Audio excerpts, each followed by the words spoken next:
আসসালামু আলাইকুম everyone. YDT কেন করবেন? ওয়াইডিটি কেন করতে হয়? এটা কি শুধু ইঞ্জিনের চেক বাল্ব নিবানোর জন্য করতে হয়, না কিছু কাজ আছে কাজের জন্য ওয়াইডিটি করতে হয়? তা এই ভিডিও দেখলে অবশ্যই আপনারা বুঝতে পারবেন। এটা ইয়ামা ভার্সন 3 এর এটার সমস্যা ছিল রেঞ্জ আপ ডাউন করতো। কি কারণে আপ ডাউন করতো এটা আসলে আমরা বুঝতে পারতেছিলাম না। তখন আমরা ওয়াইডিটি নিলাম, কিন্তু এটা চেক বাল্বটা কখনোই জ্বলে নাই। তখন এটা ওয়াইডিটি দেখাইলো যে এটার যে অ্যাক্সেলেটর যে পয়েন্ট গুলো আছে, পয়েন্ট গুলো এলোমেলো ছিল। যারা কিনা এই ওয়াইডিটি সম্বন্ধে জানেন তারা অবশ্যই এটা দেখলে বুঝতে পারবেন এটা কত কত পয়েন্ট ছিল। এটা তো এটার অ্যাক্সেলেটর পয়েন্ট থাকে 66, কিন্তু এটা ছিল হলো 77, যা এটুক বেশি থাকার কারণে গাড়ির অ্যাক্সেলেটর আপ ডাউন করতো।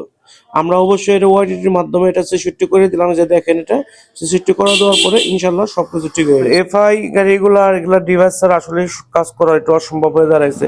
এর জন্য এটা যে কোনো সমস্যার জন্য মূল্য মোটরসে আসতে পারেন। মূল্য মোটরসে এফআই সমস্যা সমাধান করার জন্য সবগুলো ডিভাইস আছে ইনশাল্লাহ। দেখেন এই যে গাড়ি এখন একদমই কইতাছে, কোনো রেঞ্জ আপ ডাউন নাই। আপনারা আসতে পারেন। আল্লাহ হাফেজ, ভালো থাকবেন।